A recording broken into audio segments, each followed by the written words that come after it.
இவ்வளவு பெரிய ஒரு பத்திரிகையாளர்கள் ஊடக ஒரு கூட்டத்தை நான் தமிழ்ல பார்க்கல. ரொம்ப நன்றி. இந்த படத்தினுடைய உங்களுடைய எதிர்பார்ப்புக்கும் அதனுடைய அதை கொண்டு போய் மக்களுக்கு சேர்க்கறதுக்குமான உங்களுடைய ஆர்வத்துக்கும் என்னுடைய முதல் நன்றி. இந்த படம் பர்சனலா எனக்கு ஒரு முக்கியமான படம். ஏன்னா நாயகன்ல தான் எனக்கு மணி சாரோடையும் கமல் சாரோடையும் நான் முதல்ல அறிமுகமாகிறேன். அவங்க ரெண்டு பேருமே சேர்ந்து 38 வருஷம் கழிச்சு ஒரு படம் பண்ணும்போது அதுல ரொம்ப ஆச்சரியமான ஒரு விஷயமா நானும் அதுல இருக்கின்றதுல எனக்கு மிக நெகிழ்ச்சியான ஒரு விஷயம். அது இல்லாமலேயே இந்த படம் இந்த மேடைக்காக சொல்லல, மரபுக்காக சொல்லல, தமிழ் சினிமாவில் இது ஒரு முக்கியமான ஒரு படமா இருக்க போகுது. ஏன்னா மணி சார் அறியப்படுறது நாயகன் படத்தினால. அது வெற்றிகரமான படம் என்பதை விட ஒரு கல்ட் பிலிமா இருந்துச்சு. இன்னைய வரைக்கும் இருக்கிற new generation of directors they wanted to match Nayakan என்ற மாதிரி ஒரு ஒரு ஒரு தர நிலையை கொண்டு வந்து வச்சது நாயகன் என்ற படம். அதே மாதிரி கமல் சார் அவருடைய நடிப்பை பற்றி நம்ம சொல்ல வேணாம். பல பரிமாணங்கள், அது ஒவ்வொரு படம் எடுத்தாலும் ஒவ்வொரு கோணத்துல இருந்து அவர் தன்னை வெளிப்படுத்திக்கிறாரு. ரெண்டு பேருமே சேர்ந்து அவங்க ரஹ்மான் சார் ஆஸ்கர் இந்தியாவில் இருக்க பல சினிமா சம்பந்தப்பட்ட கலைஞர்கள் ஆசைப்பட்டு இருக்கும்போது 2 ஆஸ்கர் வாங்கிட்டு வந்தாரு. ஆக இந்த 3 பேரும் சேர்ந்து ஒரு படம் பண்றாங்கன்னா அதுல பெரிய மன அழுத்தம் அவங்களுக்கே இருக்கு. போட்டின்றது அவங்களுக்கு வேற ஒரு டைரக்டர் கிடையாது, அவங்களுக்கு போட்டி அவங்களே. ஏன்னா இவங்க 3 பேரும் சேர்ந்து ஒரு பெரிய ஹை ஸ்டாண்டர்ட் அவங்க ஏற்கனவே நிரூபிச்சுட்டாங்க. அதை விட பெருசா இருக்கணும்ன்றதுக்காக இந்த படத்தை அவங்க பண்ணியிருக்காங்க. இந்த படத்துல நாங்க எல்லாருமே பாராபட்சம் இல்லாமல் நாங்க எல்லா நடிகர்களும், முக்கியமாக நடிகர்கள், தொழில்நுட்ப கலைஞர்களும் நாங்க மீட் பண்ணலாம். இதுல ஒரு ஷூட்டிங்க்கு போற மாதிரி எங்களுக்கு தெரியல. There was one warmthness, there was one ஒரு பெரிய ஸ்டார், பெரிய டைரக்டர் ஒரு தோரணையே இல்லை. அப்பதான் எல்லாருமா சேர்ந்து ஒரு ஒரு ஒரு ஒரு எந்த ஒரு மேல் ஏற்றம் தாழ்வு இல்லாமல் நாங்க ஒர்க் பண்ணோம். அது சின்ன நடிகராக இருக்கட்டும், பெரிய நடிகராக இருக்கட்டும், அசோகா இருக்கட்டும், பக்ஸா இருக்கட்டும். So we had a wonderful time. It was a learning process. So உங்களை போலவே நான் ஒரு குழந்தை மாதிரி இந்த படத்துக்காக காத்துட்டு இருக்கேன். நான் பல படங்கள் நடிச்சாச்சு, 700 படங்கள் நடிச்சாச்சு. நான் இப்போதான் அர்ஜுன் கிட்ட சொன்னேன், என்னடா இது போருக்கு போற மாதிரி இருக்கு அப்படின்னு. So I am enjoying the feeling. I think you will all enjoy this film and definitely it's going to be a film which will bring fried to Indian cinema. Thank you. எல்லோருக்கும் வணக்கம். இந்த படம் பொறுத்த வரைக்கும் எனக்கு எல்லாமே சந்தோஷம்தான். என்னோட கனவு மணி சார் படத்தில் நடிக்கணும், கமல் சாரோட நடிக்கணும், இதெல்லாம் ஒரே படத்தில் நடக்குதுங்கிறது ரொம்ப சந்தோஷமாக இருக்குது. யோகி சேது சார் ஒரு இன்டர்வியூவில் வரும்போது சொல்லியிருந்தார், you are the baby of the டீம்னு. அந்த மாதிரி தான் நான் ஃபீல் பண்ணுறேன். ஏகப்பட்ட தருணங்கள் கற்றுக்கிறதுக்கும் ரொம்ப சந்தோஷமாக வேலை பார்க்கறதுக்கும் நாசு சார் சொன்ன மாதிரி. அண்ட் ஏகப்பட்ட லெஜண்ட்ஸோட ஒரே படத்தில் எனக்கு சான்ஸ் கிடைச்சது. I'm just really happy.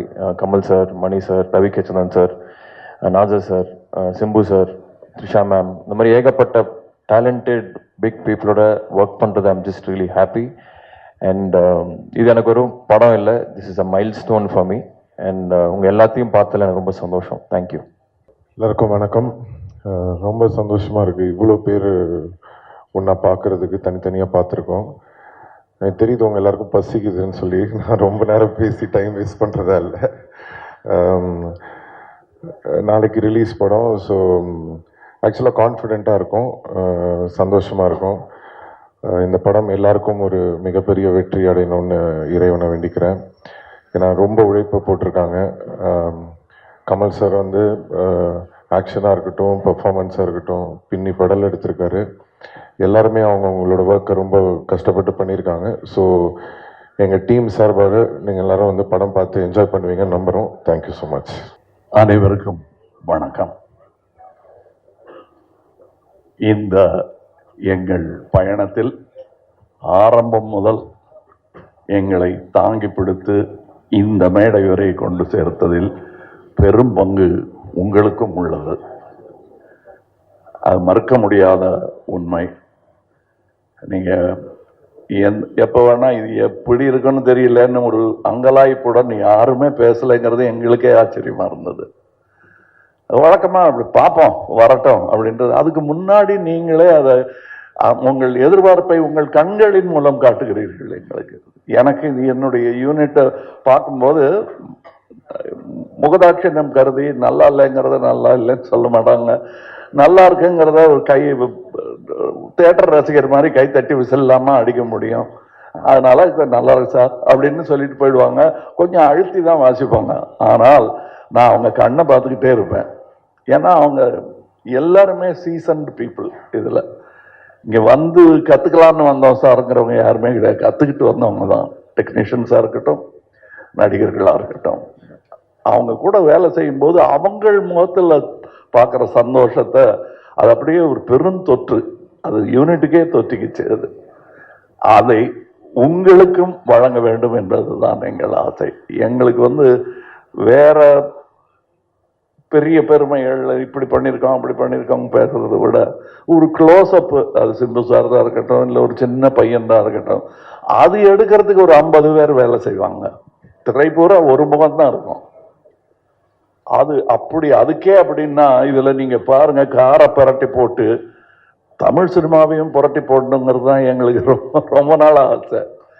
அதை செய்ய முயற்சி பண்ணிக்கிட்டே இருக்கோம். எல்லா நேரமும் தூக்க முடியாது, யாராவது உதவிக்கு வேணும். புரட்டி போடுறதுங்க பெரிய விஷயம்.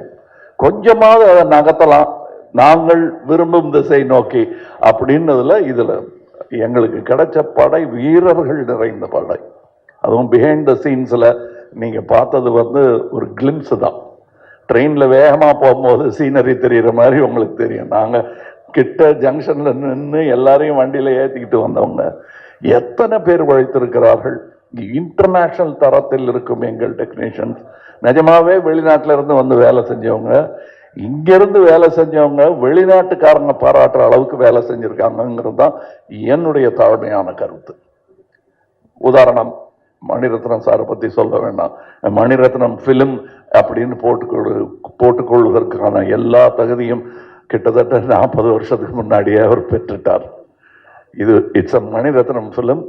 இவர்களை போலவே எனக்கு அவர் படத்தில் நடிப்பது, நாசருக்கு நாயகன் போது எப்படி இருந்ததோ அந்த மாதிரி இருந்தது எனக்கு. ஏன்னா நான் பார்த்த அந்த இளைஞர் மணி இன்னைக்கு ஞானியாக, சினிமா ஞானியாக மாறி இருக்கிறார். எனக்கு பட்டம் கொடுத்துருக்கிறாங்க அந்த மாதிரி.